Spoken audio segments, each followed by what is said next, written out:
Dios les bendiga. Una vez más aquí en el canal Escudriñando las Escrituras JMF, un canal de enseñanzas, de estudios bíblicos para todos los hermanos que se suscriban y que vean estos videos de estudio bíblico de enseñanza, que siempre oramos y esperamos que les sea de bendición. Hoy vamos a hacer este video con mi hijo Esteban, este video que es la segunda parte de lo que vimos hace aproximadamente un par de semanas atrás, que son las 7 características, las 7 cualidades, las 7 características que debe tener una doctrina para que nosotros consideremos que esa doctrina es sana doctrina, es buena doctrina. Entonces podemos tomar esa doctrina, aplicarla a nuestra vida y esforzarnos por vivir esa doctrina, esa enseñanza. O sea, también sería como para poder identificar si la doctrina, si lo que me están enseñando, si lo que me están predicando es verdaderamente de Dios o no, si está de acuerdo a las Sagradas Escrituras o no. Bueno, tienen que tener 7 requisitos esta doctrina, esa enseñanza, ese estudio bíblico, esa predicación, lo que me están ministrando tiene que tener estas 7 cualidades que confirma, que comprueba que lo que me están dando es de Dios y no de los hombres. Es del Espíritu de Dios, es verdad, que está establecida en la palabra y que no es algo, un concepto, como dice también en los evangelios, doctrinas de hombres, sino sana doctrina, palabra de Dios.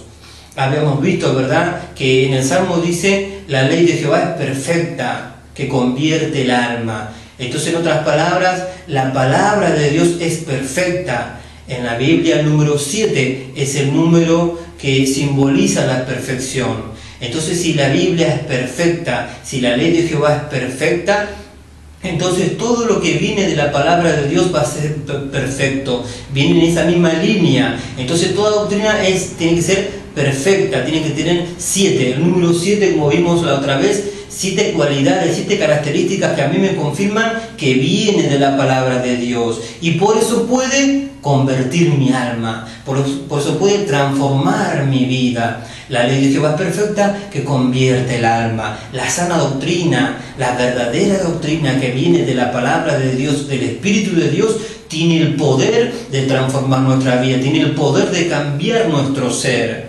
Eso también, hermanos, tenemos que ver. Si a mí me ministran una forma de evangelio, si me predican, me enseñan una forma de evangelio, que mi vida no es más que apenas un simple evangélico, algo está fallando, algo está pasando mal ahí, ¿sí? La verdadera doctrina, la verdadera palabra, la que está fundamentada en la palabra de Dios, tiene poder de transformación, tiene poder de cambiar, de transformar una vida. Entonces va en ascenso.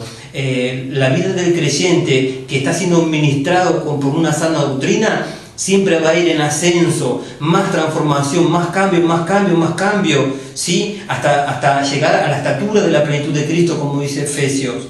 No es estática la vida del verdadero cristiano cuando es ministrado por la verdadera doctrina, por la sana doctrina de la palabra de Dios. No es estática, sino que siempre va en progreso. Cada día hay más cambio, más semejanza a Cristo. Entonces, bueno, vamos a continuar. La otra vez habíamos visto 3 puntos, ¿verdad? 3 características en cuanto a este tema. Dijimos, entonces, primeramente que la sana doctrina o una doctrina para ser aceptada, para ver que es sana doctrina, número 1 tiene que estar de acuerdo al Antiguo y al Nuevo Testamento. Ya lo habíamos visto eso. Número 2, que tiene que estar de acuerdo al buen entendimiento. Hermano, Dios no quiere que que se nos enseñe algo y nosotros no lo razonemos, ¿sí? Hay religiones como que por ejemplo, te enseñan una cosa y cuando vos querés pensar y decir, eso no es así y punto. Y no te dejan razonar, y no te dejan pensar, bueno, el Evangelio de Jesucristo no es así. Las doctrinas de la palabra de Dios no son así, son razonables. Dios es un ser inteligente y razonable y nos creó a su imagen y semejanza. Y Dios quiere que nosotros razonemos con lo que se nos explica, lo que se nos enseña. O sea, La sana doctrina está de acuerdo al buen entendimiento. La sana doctrina es lógica, es razonable. No puede ser algo confuso, algo que esto es lo que quiere Dios. No lo puedo entender. No, la sana doctrina no es así. La sana doctrina rápidamente, fácilmente se nota que viene de Dios porque es entendible. Porque puedo entender que eso es la voluntad de Dios. El punto número 3, que está de acuerdo al idioma original en que fue escrito la Biblia. Si a mí me quieren dar una doctrina ahora, ¿sí? Tenemos que hacer un estudio profundo de esta enseñanza y que esté de acuerdo al idioma original en que fue escrito la Biblia. La Biblia en el Antiguo Testamento fue escrita en hebreo antiguo, algunas partes en arameo, el hebreo antiguo, y el Nuevo Testamento en griego antiguo. Entonces, si a mí me quieren decir ahora algo, una doctrina, una enseñanza, tiene que estar de acuerdo, ¿sí?, al idioma original en que fue escrito la Biblia. A mí, hoy, por ejemplo, dicen Elohim. Elohim significa el poderoso, y no es así. Hoy, en la actualidad, hay diccionarios bíblicos, hay manuales cristianos, hay predicadores que usan la palabra Elohim, un título de Dios en el Antiguo Testamento, y dicen que eso significa el fuerte, el poderoso, el grande. Otros dicen que significa el juez. Le dan varios significados, pero verdaderamente Elohim en el Antiguo Testamento, en el hebreo antiguo que fue escrito en el Antiguo Testamento, significa dioses, y ese da base a la pluralidad de personas en Dios, a lo que hoy le llamamos Trinidad. ¿Sí? Entonces fijémonos cómo, no basándose en el idioma en que fue escrita la Biblia al principio, hoy ya nos dicen una palabra, y no basándose en el idioma antiguo, ya la definición es diferente, el concepto que se nos da es diferente, el razonamiento es diferente, la doctrina es diferente, todo cambia. Entonces tiene que estar de acuerdo al idioma original en que fue escrito la Biblia. ¿Sí? Punto número 4. Ahí arrancamos este nuevo video. El número 4, una doctrina para ser aceptadas, hermanos en el Señor, para aceptar una doctrina, una enseñanza, algo que se nos dice, esto es de Dios, ¿sí? Tiene que estar de acuerdo al verdadero cristianismo en la historia. Tiene que estar de acuerdo. ¿Sí? Por ejemplo, ¿sí? Hoy se nos dicen, hoy escuché una doctrina, una enseñanza que dicen en algunas iglesias, ya no es necesario, enseñan así, es una doctrina, no es necesario leer tanto la Biblia. Ahora Dios acá ha levantado profetas, ¿sí? En esta iglesia está el profeta mayor, el profeta intermedio, el profeta menor, y bueno, no leas tanto la Biblia, si vos querés saber algo, consultá, andá a los profetas. Bueno, esa doctrina, esa enseñanza no está de acuerdo al verdadero cristianismo en la historia. Porque si uno va a la historia del cristianismo, ¿sí?, a la eclesiología, como también algunos le llaman, a la historia del cristianismo, vamos a ver, tanto en el Antiguo como en el Nuevo Testamento, la iglesia primitiva jamás dijo eso. ¿Sí? Si estudiamos la historia del cristianismo, nunca dijeron, nunca se dijo no recurran a la Biblia, ahí tienen los profetas, eso nunca dijeron. Entonces, estas enseñanzas de ahora no están de acuerdo a la palabra de Dios. En Isaías 8:20 dice, a la ley, a la palabra de Dios y al testimonio, si no dijeren conforme a esto, es porque aún no les ha amanecido. Entonces, en otras palabras, cuando un ministro te empieza a decir, hermano, no necesitas leer tanto la Biblia, hermano, no necesitas leer tanto la Biblia. Hace poco, ¿verdad?, compartimos una frase que decía en el Facebook, que es Juan Marcelo Fernández, escudriñando las Escrituras, compartíamos una frase que decía así, en la iglesia primitiva, antes, ¿verdad?, los cristianos eran perseguidos por leer la Biblia, Ahora hay que perseguir a los cristianos para que lean la Biblia. Hay que estar atrás de los hermanos, lean la Biblia. Si no, no leen la Biblia. Y eso es una tristeza, porque el pueblo después perece por falta de conocimiento. Entonces, a la ley y al testimonio, a la palabra de Dios y al testimonio de Dios. Si no dicen eso es porque no les ha amanecido. Lo que están hablando en tinieblas, no en la luz de Dios. Si un ministro te dice, no necesitas leer tanto la Biblia, no necesitas estudiar tanto la Biblia, cuídate de ese ministro. Porque te está alejando de la palabra de Dios, del alimento para tu alma, de lo que es lámpara para tus pies y lumbrera para tu camino. ¿Con qué limpiará el joven su camino? Con guardar tu palabra. Si te alejan de la palabra, ¿con qué vas a limpiar tu vida? Si te alejan de la palabra, que es el alimento para nuestra alma, ¿con qué nos vamos a alimentar? Vamos a estar débiles espiritualmente y corremos peligro de perdernos. La palabra, que es la espada del Espíritu, si te alejan de la palabra, no es tan necesario leer la Biblia, estudiar la Biblia, te están dejando sin espada. Y cuando te encuentres delante del enemigo, cuando te encuentres con algún mentiroso o engañador, no vas a tener espada con que defenderte.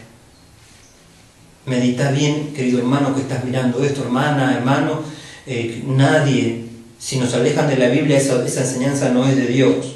Otras cosas que enseñan hoy, por ejemplo, como dijimos, ¿verdad? La sana doctrina tiene que estar de acuerdo al verdadero cristianismo en su historia, ¿sí? Ese sería el punto número 4. ¿Y hoy qué dicen? Hoy, por ejemplo, dicen hay que usar estrategias para ganar almas. Antes la iglesia no hacía eso. La iglesia no hacía eso. La iglesia iba a ser, antes, si nos metemos en una máquina del tiempo, como a veces digo a los hermanos, si nos metemos en una máquina del tiempo y vamos al pasado, la iglesia no hacía así. La iglesia iba a hacer una campaña, ¿sí? Y se preparaba un mes antes, con tiempo, y oraba y ayunaba. Ahora no. Ahora si vamos a hacer una campaña, no oran, no ayunan, no se preparan, no hacen nada, no se preparan. Al contrario, dice, bueno, ¿qué podemos hacer para la campaña? Y bueno, y ahora dice, vamos, para ganar almas. Ya sé, dice, para ganar almas vamos a hacer, como que dijimos, dicen ahora, estrategias nuevas. Tenemos que hacer estrategias nuevas. Vamos a poner música como la del mundo. Eso es una estrategia. Justamente el verdadero cristianismo en la historia nunca hizo eso. Ahora sí lo hacen y enseñan y dicen que eso es de Dios. No es de Dios, es una mala doctrina, es una mala enseñanza. Los ritmos mundanos no son de Dios y no tienen por qué estar en la iglesia. Tanto como el reggaetón cristiano, ¿sí? Las luces de colores que ponen en las iglesias, ya el lugar santo, todo eso es para atraer. Ellos dicen, vamos a poner luces de colores, vamos a poner reggaetón cristiano, vamos a hacer música mundana, vamos a hacer show cristiano, recitales cristianos, discoteca cristiana, para atraer a la juventud, vamos a hacer pub cristiano. Otros dicen, bueno, invitan a cantantes que entre comillas se convirtieron del mundo al evangelio y siguen vistiendo igual como estaban en el mundo. Y así hacen campaña, y así dice, así vamos a ganar almas. Eso no es de Dios. Eso no está de acuerdo a la Biblia y no está de acuerdo al verdadero cristianismo en la historia. Pastor, siervo, si en tu iglesia empezaron con esa clase de evangelio, perdieron el blanco. Lo que están haciendo no es de Dios, se desviaron. Yo conozco muchos pastores que empezaron bien, enseñando bien, predicando bien, y ahora su iglesia se está toda mundana, con música mundana, se visten como los mundanos, vienen predicadoras al púlpito y están con ropa ajustada, con minifalda, predicadores vestidos pero como mundanos, predicadores varones con cabello largo. Todo eso no es de Dios. Todo eso no está de acuerdo al verdadero cristianismo en su historia. Por más que nos digan, pero la Biblia enseña, no, la Biblia no enseña eso. La Biblia no enseña que para ganar almas tenemos que permitir esas cosas para atraer a las almas. La Biblia no enseña eso. La Biblia enseña que el Espíritu Santo, para convertir de verdad a una persona, la herramienta que usa es la palabra de Dios. La fe viene por el oír y el oír de la palabra de Dios. Siempre predicar el Evangelio, predicar el Evangelio, predicar la palabra. Y la palabra es la que tiene el poder y la virtud para que el Espíritu Santo va a usar y va a dar convicción de pecado y le va a dar con la palabra en la conciencia, en el corazón. Y esa palabra va a hacer que ese pecador venga a los pies de Cristo y nazca de nuevo. Pero si vos pones otras estrategias de ahora, que según vos están basadas en la palabra de Dios, si traes esa estrategia y ganas almas por música mundana, por cantantes mundanos y por cosas del mundo, no ganas almas con el nuevo nacimiento, ganas evangélicos nomás, personas emocionalistas, creyentes emocionalistas, pero no convertidos, 100% nacidos de nuevo en Cristo. Entonces hay que tener cuidado. Número 5. ¿Sí? La verdadera doctrina, una doctrina para ser aceptada, tiene que estar de acuerdo a la fe, a los principios de fe, o sea, a lo que está establecido en la palabra de Dios. ¿Sí? Lo que está establecido en la palabra de Dios ya está y no se puede cambiar. Eso es un principio de fe. ¿Sí? Es un principio, es una base, es un fundamento y no se puede mover. Entonces, toda doctrina para ser aceptada tiene que estar de acuerdo a lo que ya está establecido en la palabra de Dios y no se debe de cambiar. Por ejemplo, encontré con algunas iglesias evangélicas, cristianas, que dicen que el infierno, que no hay infierno, cuando en la Biblia establece que existe eso. Otros, por ejemplo, dicen, sí, pero pasa que Dios es tan bueno que al fin de los tiempos, ¿sí? Al final de los tiempos, todos van a ser salvos, porque Dios le va a perdonar a todos. No es así, ¿sí? Otros, como en otros países, ministros están enseñando que tienen el poder de orar y hasta están pareciéndose al catolicismo romano, que cuando usted paga, o antes, ¿verdad? En el tiempo antiguo, usted pagaba en el catolicismo y hacía que el alma de su familiar estaba en el purgatorio y salía volando hacia el cielo por la misa que usted pagaba. Y ahora hay iglesias que enseñan eso. Hay supuestos falsos apóstoles que dicen tener el poder que a ellos que Dios les dio a ellos, les enseñó la oración poderosa para sacar un alma del infierno y enviarla al cielo. Cuando la Biblia dice está establecido para los hombres que mueran una sola vez y después de esto el juicio. No existe en la Biblia que si está en el infierno y ora una oración tan poderosa y lo saca. No es así. Si se murió sin Jesucristo, ya está condenado y perdido por su propia decisión, no por la voluntad de Dios. No por voluntad de Dios. La Biblia dice que Dios no quiere que los hombres se pierdan, que ninguno se pierda, sino que todos procedan al arrepentimiento. Y ese todo es toda la humanidad. Por ahí alguno enseña, no, dice, Dios creó un grupo para ser salvo, siempre salvo, y Dios creó otro grupo que nunca va a ser salvo y se va a ir derecho al infierno. Que Dios ya los creó, los predestinó para el infierno. Eso es un insulto a la misericordia, a la bondad y a la persona de Dios.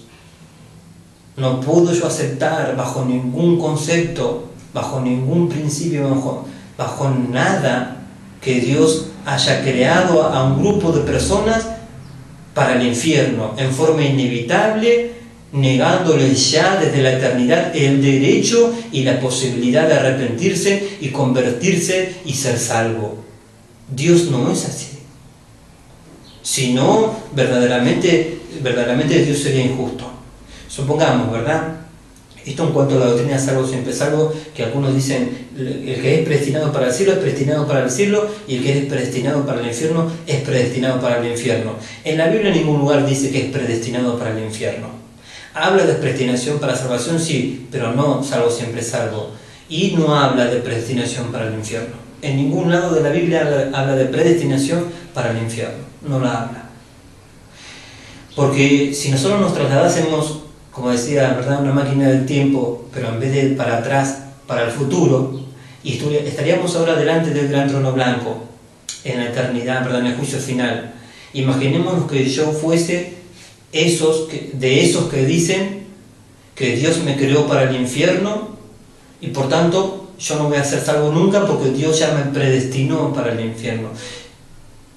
Es tremendo si no nos ponemos a pensar, porque si decimos me predestinó para el infierno, significa que Dios ya me creó con el propósito, el deseo, la intención de que yo vaya al infierno y me dejó desprovisto de toda oportunidad de salvación y de arrepentimiento y de ser salvo. Entonces yo me voy a presentar un día delante del trono de Dios y le voy a decir: Dios, yo quisiera tener una oportunidad para arrepentirme. Y Dios me diría: lo siento, no, yo te creé para el infierno, te predestiné para el infierno, al infierno.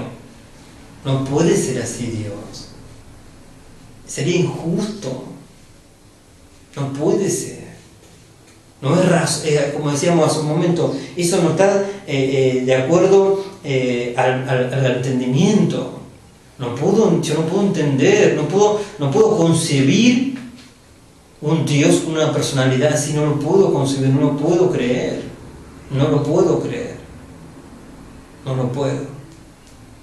O sea, y el otro que fue salvo, siempre es salvo. Aunque peque, aunque haga cualquier cosa, pero es porque algunos salvos siempre salvo, dice, vos sos salvo. Bueno, si de repente se descarrió, sí, pero no te preocupes, porque si fue salvo, él va a volver y salvo siempre salvo. Como dicen ahora, hasta con todo respeto, ¿verdad? Pero estos predicadores como John MacArthur, me parece que se llama, dice que la salvación no se puede perder bajo ningún punto de vista y que aunque te suicides, no perdes la salvación. No puedo concebir que vaya uno que se suicidó y supuestamente no perdió su salvación, según esa doctrina. Si se suicida, no pierde la salvación y se va al cielo, salvo ahí, aunque se suicidó.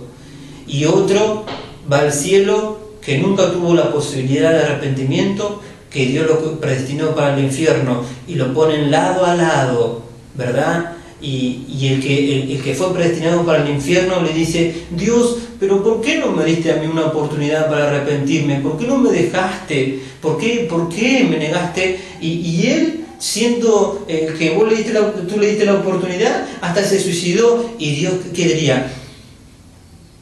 ¿Es mi voluntad? Es mi voluntad. Ya no sería un Dios justo, sino caprichoso, obstinado, ¿sí? Inflexible. No puede entrar eso a la lógica. No puede ser bajo ningún punto de vista. Algún día vamos a ver con más tiempo este tema de salvo siempre salvo. Me salió un poquito, pero quizás Dios también por algo lo permitió. Entonces volvemos. Punto número 5, ¿verdad? Tiene que estar de acuerdo a los principios de fe que están en la Biblia. Por ejemplo, hoy dice: todos somos uno. No importa si sos evangélico, católico, testigo de Jehová, somos el ecumenismo, somos todos uno. No es así. No somos uno ni somos hermanos tampoco. Porque no somos hermanos. Hijo de Dios es aquel que nace de nuevo por medio de Jesucristo. No todos somos hijos de Dios, por ende, no todos somos hermanos. Así que el ecumenismo, eso de que estamos bien, somos todos hijos de Dios, somos todos hermanos, eso no es de Dios, no está de acuerdo a la Biblia. En Primera de Juan, en el Evangelio de Juan capítulo 1 dice: mas a todos los que le recibieron, a los que creen en su nombre, a esos Dios les dio potestad de ser hechos hijos de Dios. El punto número 6, ¿sí? Punto número 6, otra característica, tiene que estar la doctrina, para ser aceptada, tiene que estar de acuerdo al contexto del texto tomado, ¿sí? Tiene que estar así. Tiene que ser así. Es una regla de la hermenéutica, ¿sí? No puede, lo que yo digo no puede contradecir. La sana doctrina no se contradice. No se contradice en ninguna parte de la palabra de Dios. Por ejemplo, ¿sí? A ver un ejemplo. En Primera de Timoteo 4, ¿sí? en 1 Timoteo 4, voy a buscar el texto, 1 Timoteo 4, acá lo tengo señalado, 1 Timoteo 4, 4 y 5, dice: porque todo lo que Dios creó es bueno, y nada es de desecharse si se toma con acción de gracia, porque por la palabra de Dios y por la oración es santificado. Acá habla de los alimentos, ¿verdad? Y dice, por la palabra de Dios y por la oración es santificado. A veces me encontré con cristianos que dicen, vos podés comer lo que vos quieras, ¿sí? Podés comer sangre, si te tiraron una brujería, ¿sí? Vos agarrás, limpiar el pollo y te lo comés igual, porque por la oración es santificado. La Biblia nos dice eso. La Biblia dice, porque por la palabra de Dios y por la oración es santificado. Las dos cosas, por la palabra de Dios y por la oración. Así que si yo me voy a comer algo, antes de comerlo, el alimento que voy a comer tiene que estar de acuerdo a las dos cosas para que sea santificado. Tiene que estar de acuerdo por la palabra de Dios y después por la oración. Pero si yo voy a comer sangre, ¿sí? Como morcilla, por ejemplo, que tiene sangre, si yo voy a comer sangre, la Biblia me dice no comer sangre. Por más que yo ore, no es santificado, porque por la palabra de Dios no es santificado, y si yo oro, está incompleto. Tiene que estar permitido por la palabra, entonces yo puedo orar y el alimento santificado puedo comer. Pero si la palabra me dice que no, por más que yo ore, está incompleto, está mal, está mutilada esta doctrina, ¿me entienden? Entonces tiene que estar de acuerdo al contexto de lo que estoy hablando. Por ejemplo, ¿sí? Al contexto, por ejemplo, si nosotros leemos en cuanto a esto, el famoso pasaje tan debatido, hoy dice, hermano, vos podés vivir como vos querés, vos podés vestir como vos querés, porque Dios mira el corazón, ¿verdad?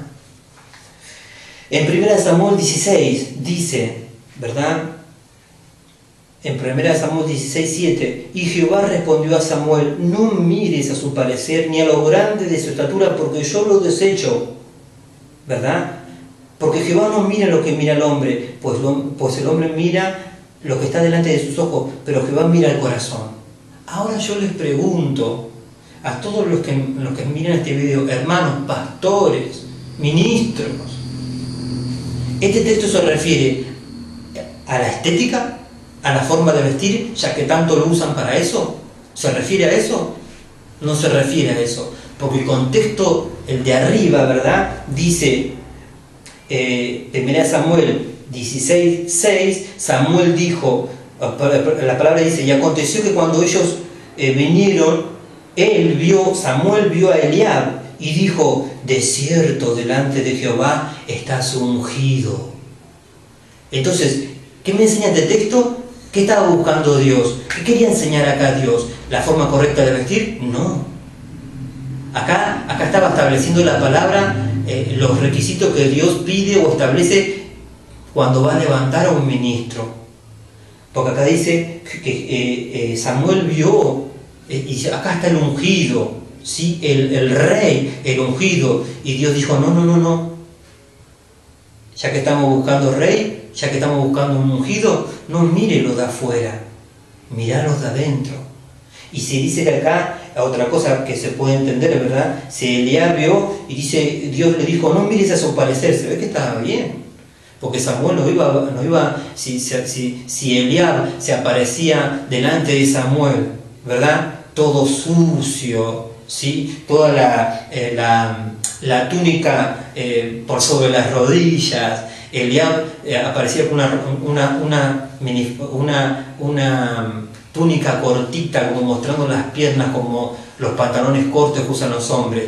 Si Eliab se hubiese presentado en una túnica todo remangado así, todo vanidoso, mostrando sus músculos, una túnica abierta acá, Samuel no hubiese dicho, acá está el ungido. No hubiese dicho eso.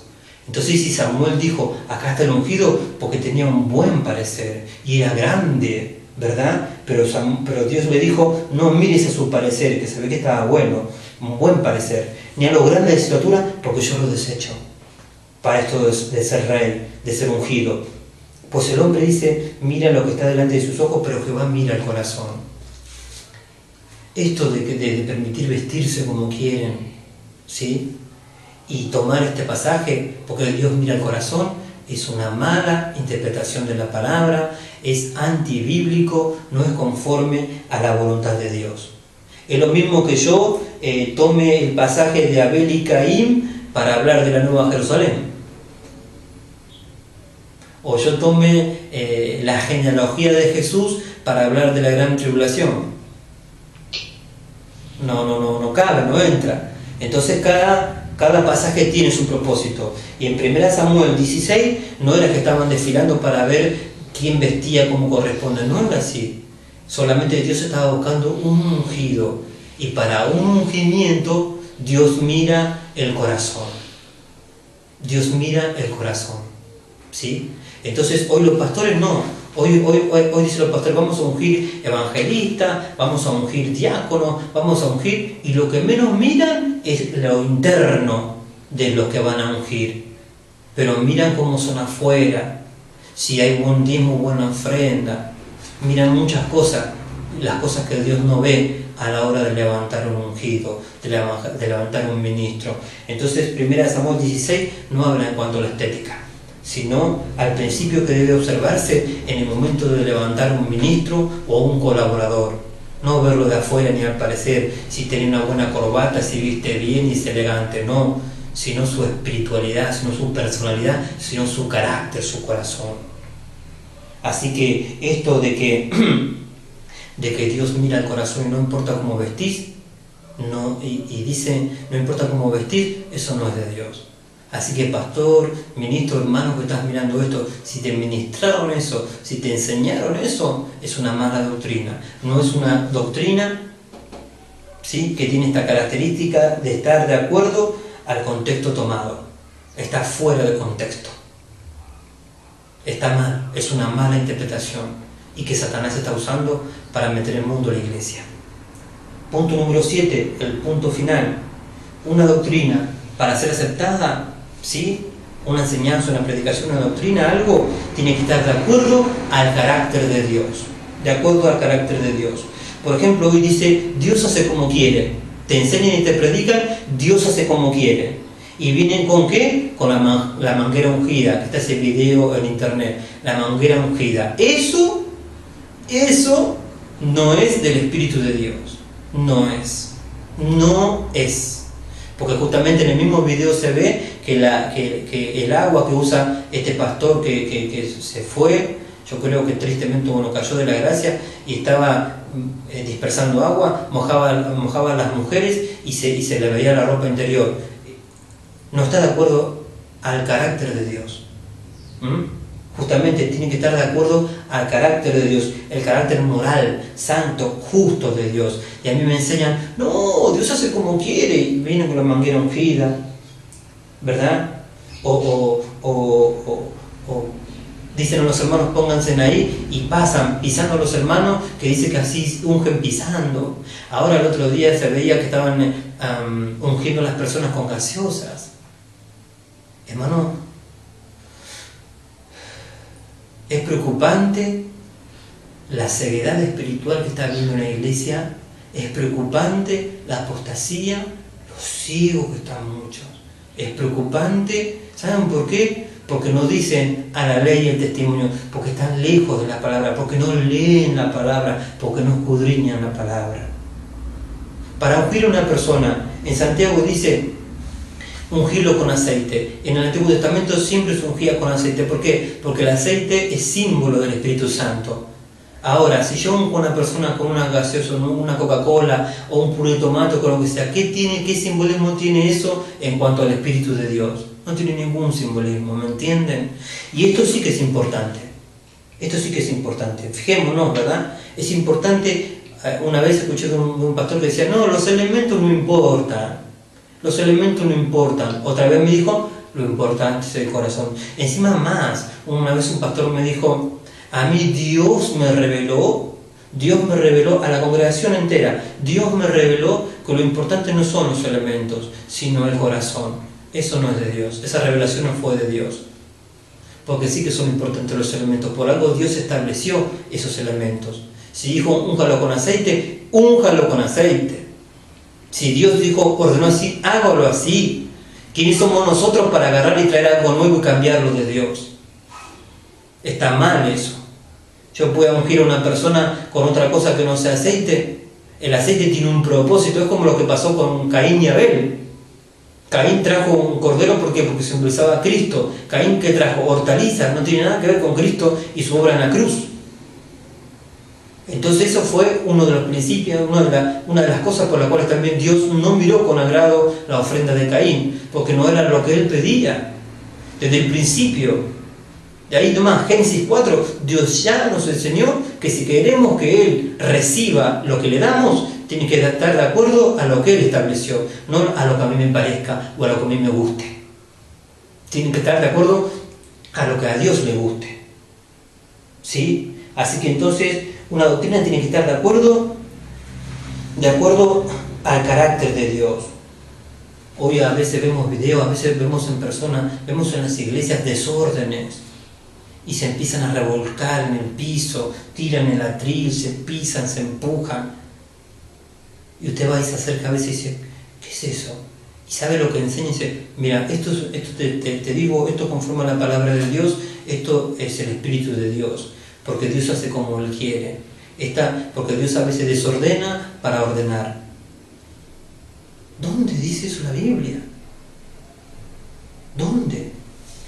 Si nuestro Dios es Dios de orden y Dios de paz. Por eso, como dice en 1 de Juan 4:1, probar los espíritus si son de Dios. Pero algunos ni prueban nada.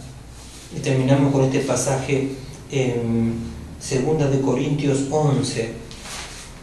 En 2 de Corintios 11, fortísima la expresión del apóstol, dice, ojalá me toleráis un poco de locura, sí, toleradme, porque os celo con celos de Dios, porque os he desposado con un solo esposo para presentarnos como una virgen pura a Cristo. Pero temo como la serpiente con astucia engañó a Eva, vuestros sentidos sean de alguna manera extraviados de la sincera fidelidad de Dios. ¿Sí? Pablo estaba preocupado y dice, me parece que los sentidos de ustedes fueron desviados, extraviados de la sincera fidelidad a Cristo. ¿Y cómo fueron desviados? ¿O cómo fueron desviados los corintios? ¿O cómo puede ser extraviados nosotros? ¿Cómo podemos ser extraviados de la sincera fidelidad de Dios? El versículo 4 de 2 de Corintios 11 lo dice la respuesta. Porque si viene alguno predicando a otro Jesús que el que os hemos predicado, o si recibís otro espíritu que habéis recibido, u otro evangelio que habéis aceptado, bien lo toleráis. Entonces, ¿cómo pueden ser nuestros sentidos extraviados de la sincera fidelidad a Cristo? Ya no hay fidelidad, nos vamos a infidelidad. Ya no es algo sincero, sino que verdaderamente algo extraviado. ¿Cómo? Cuando se nos predica otro Jesús del que está en la Biblia. No, pero Jesús nos ama como somos. ¿Entendés? Jesús es amor. Jesús no es todo Biblia. Jesús dice, Jesús ya murió y purificó nuestros pecados, ya pagó todo, ¿entendés? Nosotros no tenemos que hacer nada, podemos vivir tranquilos. Ese no es el Jesús que está en la Biblia. Y el que sigue esa doctrina va a ser extraviado de la sincera fidelidad a Cristo. O si recibís otro espíritu del que habéis recibido, u otro evangelio. Si a ti te predicaron un evangelio, es como decimos, hoy conocemos muchas iglesias pentecostales que estaban bien y ahora cambiaron su doctrina, cambiaron su estructura, metieron otro evangelio. Ahora la consecuencia del producto va a ser que todos los que están ahí van a ser extraviados de la sincera fidelidad a Cristo por recibir otro evangelio que el que recibieron al principio, por cambiar el evangelio, o recibir otro espíritu, dice, como dice acá, ¿verdad? O si recibir otro espíritu del que habéis recibido, porque antes danzaban en el espíritu, se gozaban por el Espíritu Santo, y ahora no. Ahora es todo emoción. Antes danzaban en el Espíritu de Dios, en orden, todo bien. Ahora no, ahora es todo desorden. No es el Espíritu de Dios, es otro espíritu que se está moviendo. Y las iglesias lo reciben. Las iglesias lo reciben. ¿Por qué? Porque no leen, no estudian la Biblia. Entonces, ¿cómo reciben una doctrina que no está de acuerdo al carácter y a la personalidad de Dios? Y por eso también erran y caen en esos extravíos. Que Dios nos ayude. ¿Sí? Espero que haber sido claro. A veces que acá quizás nosotros no tenemos los elementos o el lugar apropiado, o no sé, muchos efectos, muchas cosas que pueden ayudar para dar una enseñanza, pero por ahí te puede ayudar el repasar este video 1 o 2 veces, y entonces podés tomar apuntes y Dios, yo sé que Dios te va a enseñar, Dios te va a ayudar a entender lo que queremos decir. Bueno, esperamos que este video te haya sido de bendición, y si es así, como siempre decimos, o estamos aprendiendo a decir, nos dicen que digamos, ¿verdad? Algunos hermanos para alentarnos, bueno, que ponga un me gusta, se suscriba o lo comparta. También estamos en Facebook, en Juan Marcelo Fernández, Escudriñando las Escrituras, y bueno, esperamos que con la ayuda de Dios, si este video ha sido de bendición, también pueden en los comentarios decirlo y qué tema les gustaría que hagamos el próximo video, de qué les gustaría que hablásemos. Y si está en nuestro alcance, vamos a hablarlo con la ayuda del Señor. Así que repasamos y con eso terminamos. ¿Cuáles son los 7 puntos que tienen que tener una sana doctrina para ser aceptada o ser reconocido como sana doctrina? 1. Debe estar de acuerdo al Antiguo y al Nuevo Testamento. 2. Debe estar de acuerdo al buen entendimiento, a la buena lógica. Número 3. Tiene que estar de acuerdo al idioma original de la Biblia. Número 4. Tiene que estar de acuerdo al verdadero cristianismo en la historia. Número 5. Tiene que estar de acuerdo a los principios de fe establecidos en la Biblia. Número 6. Tiene que estar de acuerdo al contexto de lo que yo leí, del contexto tomado. Y número 7. Tiene que estar de acuerdo al carácter de Dios, ¿sí? A la moral, a la santidad de Dios. Esperamos que te haya sido de bendición este video, y bueno, con la ayuda de Dios, si Dios quiere, vamos a continuar haciendo más videos y subiendo de a poquito para compartir y edificarnos juntos a la luz de la palabra de Dios, escudriñando las Escrituras, como siempre decimos. Que Dios les bendiga.